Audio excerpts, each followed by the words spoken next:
Alors, nous allons maintenant aborder le grand 4 de notre chapitre qui parle des valeurs absolues. Valeurs absolues.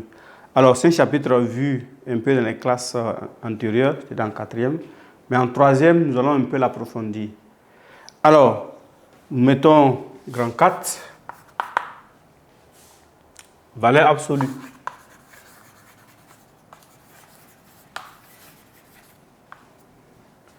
Alors, dans les classes intérieures, nous avons vu la valeur absolue d'un nombre. Mais là, nous allons voir la valeur absolue d'une expression mathématique. Voilà, c'est qui est un peu différent. Alors, en petit 1, nous allons rappeler ce que nous appelons la valeur absolue d'un nombre. Donc, valeur absolue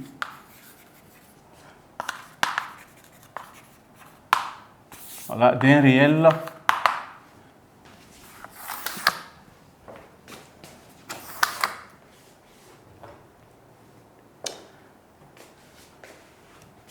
alors donc nous commençons d'abord par donner la définition. Voilà. Voilà.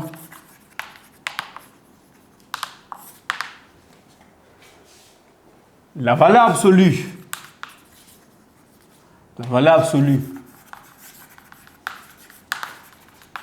d'un réel x est notée x compris entre deux barres, x pris en deux barres.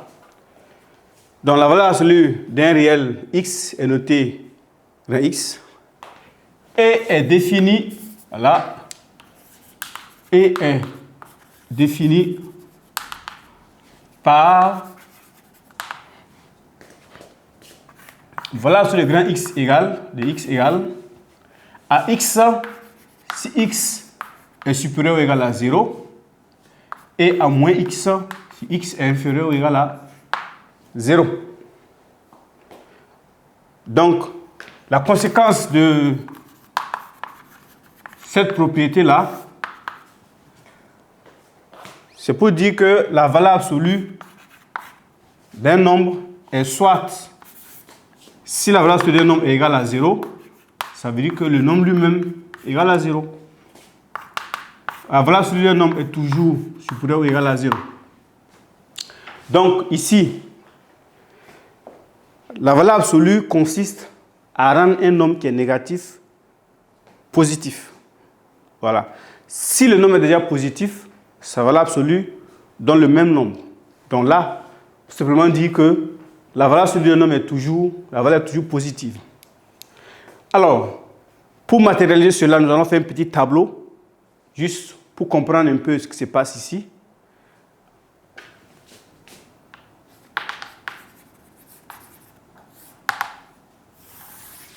Alors, si nous considérons le tableau qui est là, donc le réel x est là,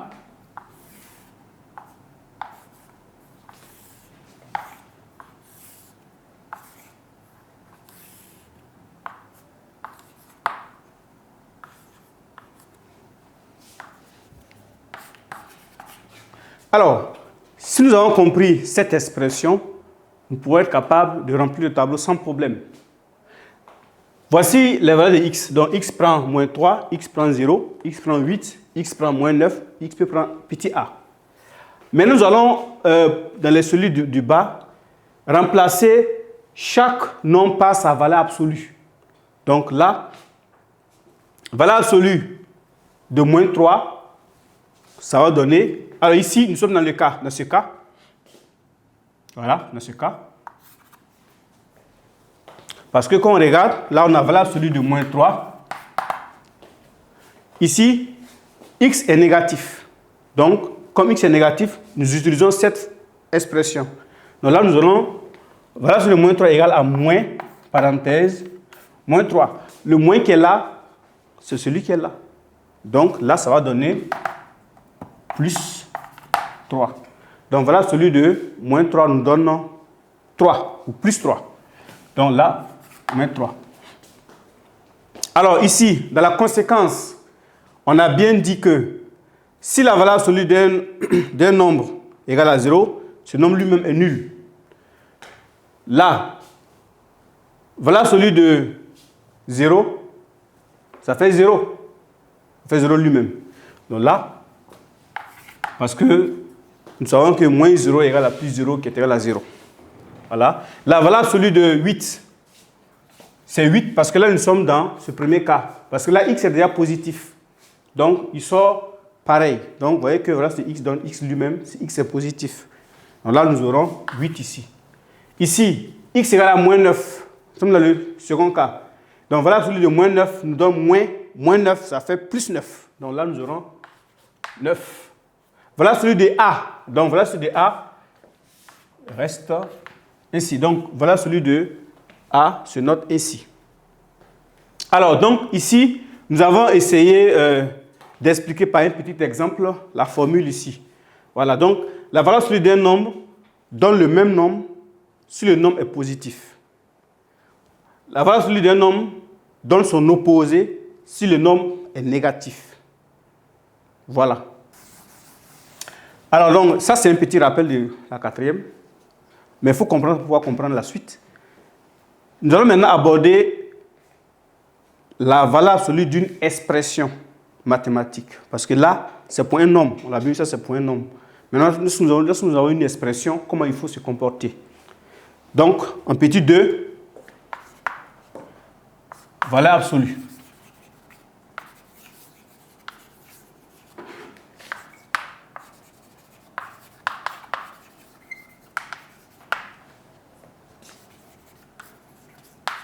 Du type. Donc, valeur absolue d'une expression du type valeur absolue ax plus b, où a et b sont des réels.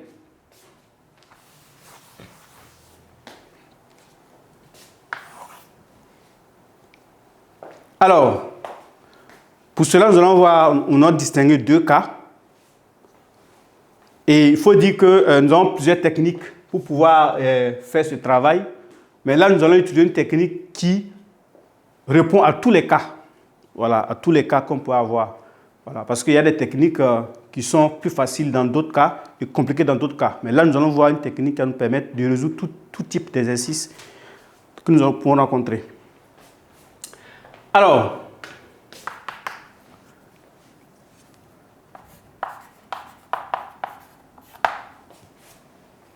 la suite du travail consiste à écrire cette expression-là sans le symbole de la valeur absolue.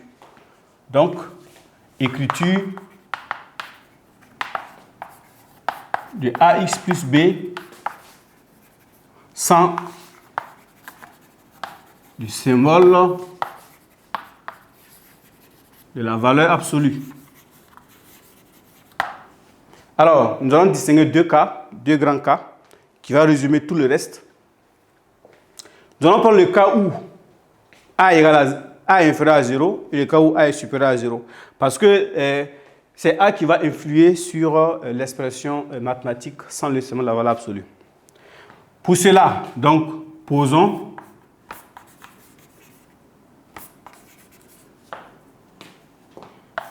ax plus b égale à 0.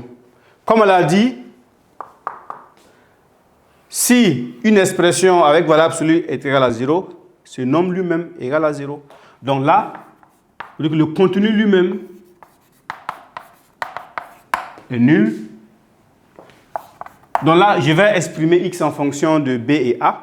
Donc, ax égale à moins b. Nous savons très bien que depuis la sixième, fin sixième, début cinquième, on nous apprend que lorsqu'un nombre change de membre, il change de signe. Donc, le plus b, s'il part de l'autre côté, devient moins b. Voilà. Alors là, le a, il va aller en bas de b, donc il va le diviser b.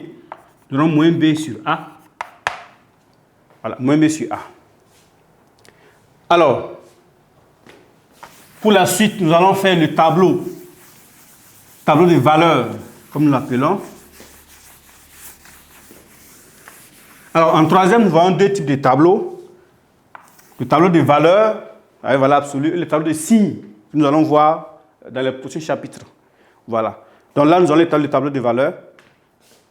Donc on va d'abord signifier que A est strictement supérieur à 0. Parce que nous savons que A peut être égal à 0. Hein? Parce que si A est égal à 0, comme on l'a dit, on ne peut pas dire non pas 0. Alors, donc, tableau de valeurs.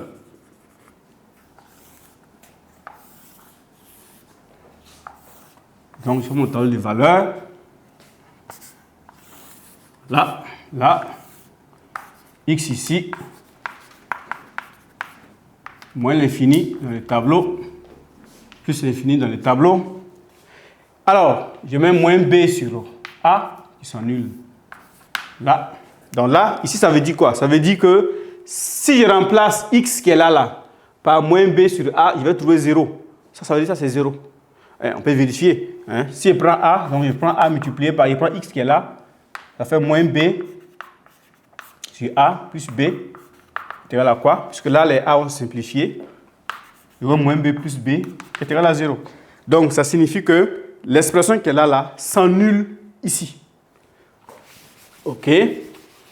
Alors, ici, nous allons considérer que A est positif. Si A est positif, nous recopions l'opposé. Donc, A est l'opposé. Donc là, on aura moins AX, moins BX. Et là, vous aurez AX. L'opposé encore, ça fait AX plus B. Et là, j'ai dit que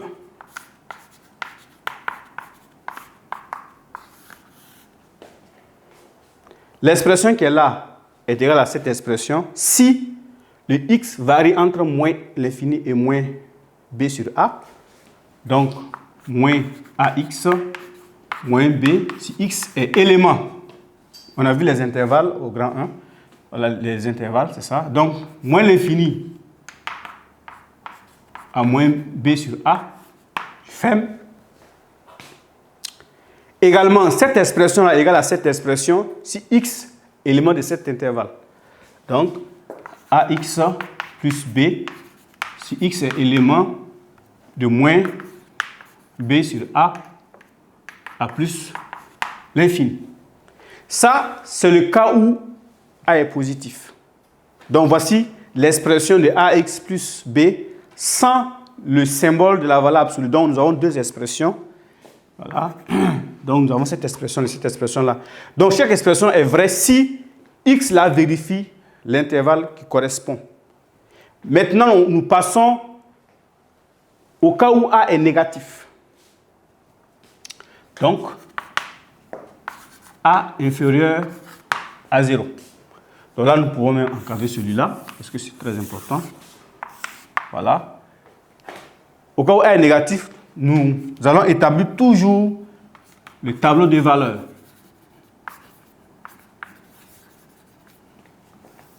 Donc, nous allons établir le tableau de valeurs. Là.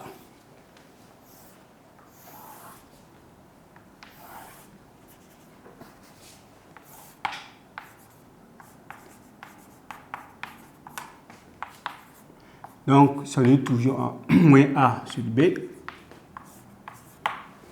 Voilà. Maintenant, là, A est négatif. Si A est négatif, le remplissage ne se fait pas de la même manière lorsque A est positif. Donc, A étant négatif, l'expression avec valeur absolue de AX plus B, à la première cellule, on recopie identiquement ce qui est là. Donc, j'aurai AX plus B qui ne change pas.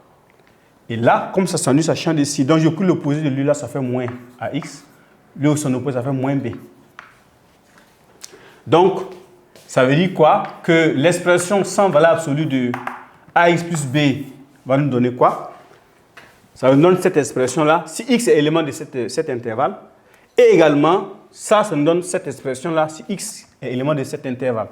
Donc là, j'aurai AX plus B, si X est élément de l'intervalle moins l'infini A moins B sur A et A moins AX moins B si X est élément de moins B sur A plus l'infini. Voilà. Donc voici, nous avons écrit l'expression AX plus B sans le symbole de la valeur absolue en utilisant la méthode du tableau de valeurs. Voilà, c'est une méthode qui est plus simple et ça s'adapte à tout type d'exercice. Voilà. Donc, on peut récapituler en disant que quoi? Lorsque A est positif, l'expression que nous avons ici, on regarde simplement. Le signe de B importe peu, ou du moins n'importe pas du tout. Donc, c'est le A qu'on regarde. Quel que soit le signe de B, ça ne joue pas sur l'expression. C'est le signe de A qui joue sur l'expression. Donc, si vous avez un exercice, c'est le A que vous regardez. C'est le nombre qui est devant X. Donc, si A est positif, on recopie automatiquement l'opposé de l'expression. Donc, l'opposé de AX, c'est moins AX. L'opposé de B, de plus B qui est là, c'est moins B. Comme ça s'annule, ça change de signe. C'est-à-dire que le moins AX encore, son opposé, ça devient AX. Et moins B, son opposé, c'est plus B. Alors, donc voici résumé ici. Ensuite, lorsque A est négatif, là, faites très attention, quand A est négatif, on recopie la même expression. Ça ne change pas. La même expression. Quand ça s'annule, on recopie l'opposé de AX, qui est moins AX, et l'opposé de plus B, qui est moins B. Voilà. Donc, voici ainsi résumé l'écriture sans valeur absolue voilà, d'une expression mathématique du type AX plus B. Voilà. Alors, donc, ici, lorsque nous allons aborder la séance d'exercice, ça sera encore plus clair. Voilà, plus clair. Parce que là, comme c'est des formules, c'est des lettres, voilà, on a l'impression que c'est compliqué. Non, ce n'est pas compliqué. Avec l'exercice 1 ou 2, on verra que c'est très facile. Alors, voici ainsi fini la partie sur les valeurs absolues. Alors, donc, après tous ces points-là, nous allons maintenant passer à la phase exercice. Voilà, exercice pour pouvoir comprendre ce que nous avons eu à faire voilà, sur les différents grands points. Donc, nous allons passer à la phase exercice.